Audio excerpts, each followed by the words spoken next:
pour n'être rien qu'un chrétien. Comment commencer? Croire, c'est le point de départ de tout service acceptable à Dieu.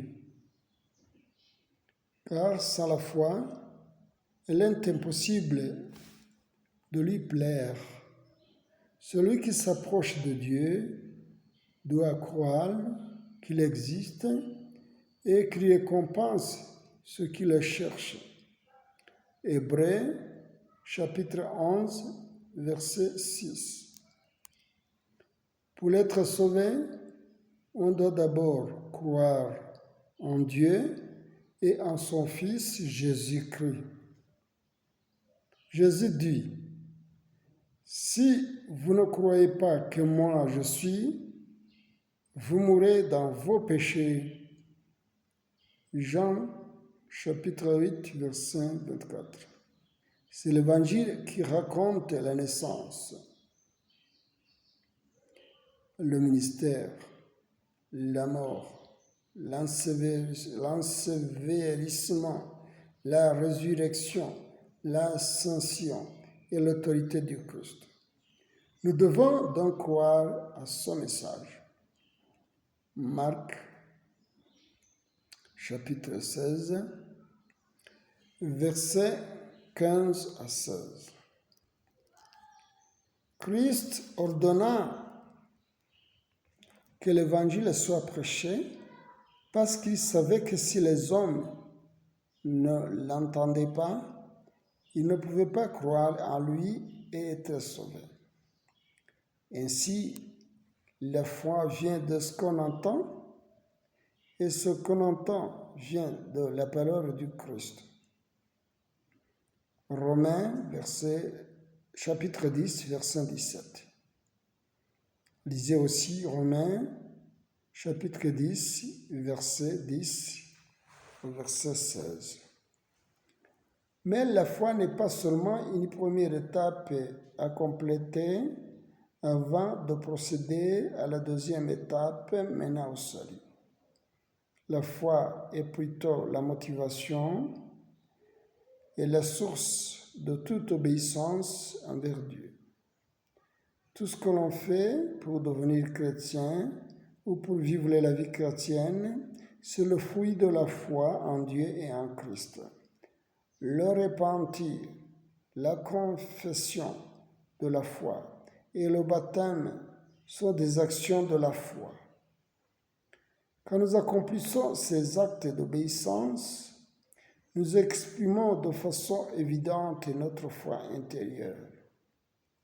L'Évangile est donc la puissance de Dieu pour le salut de ceux qui croient. Romains, chapitre 1, verset 16.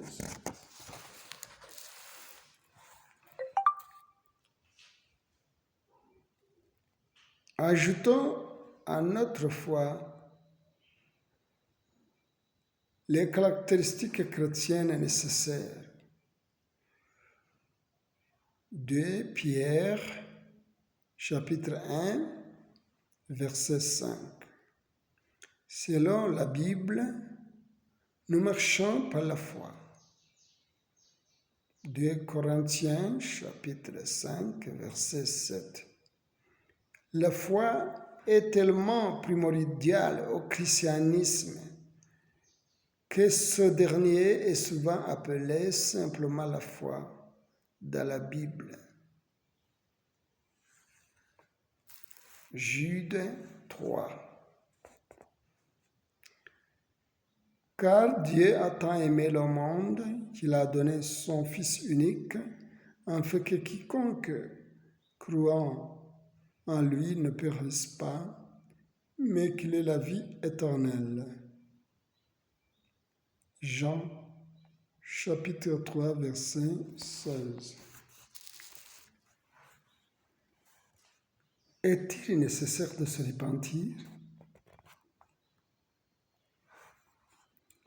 Repentir est un changement d'esprit qui vise un changement de vie.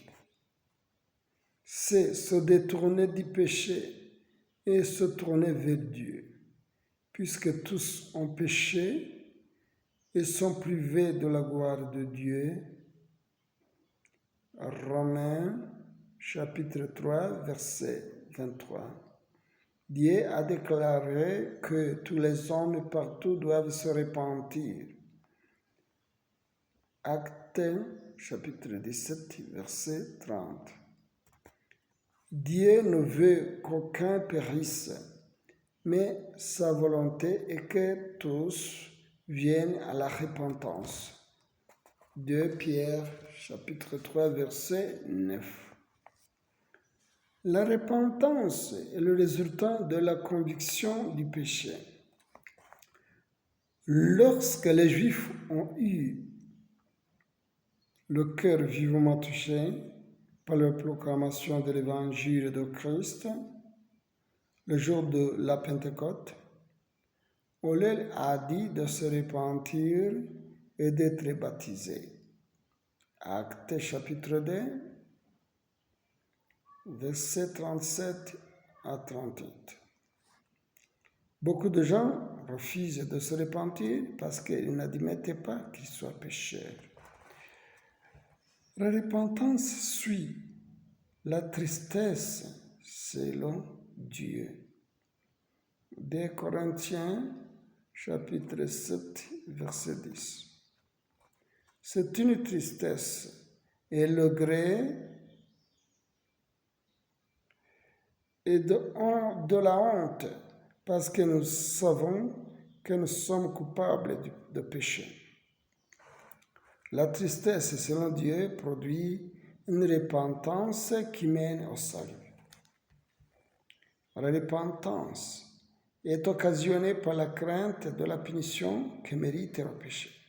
Jésus dit, « Mais si vous ne vous repentez pas, vous périrez tous de même. »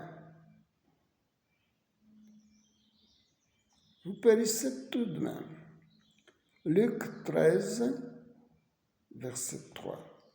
C'est une pieuse crainte qui évoque au changement pieux.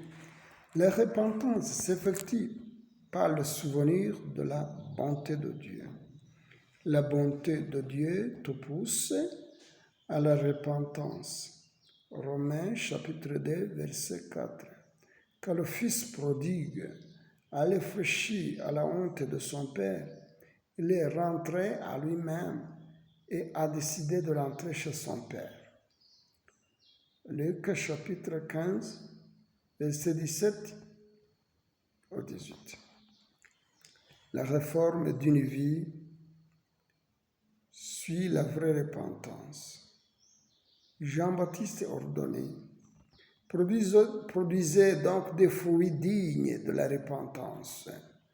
Luc chapitre 3, verset 8.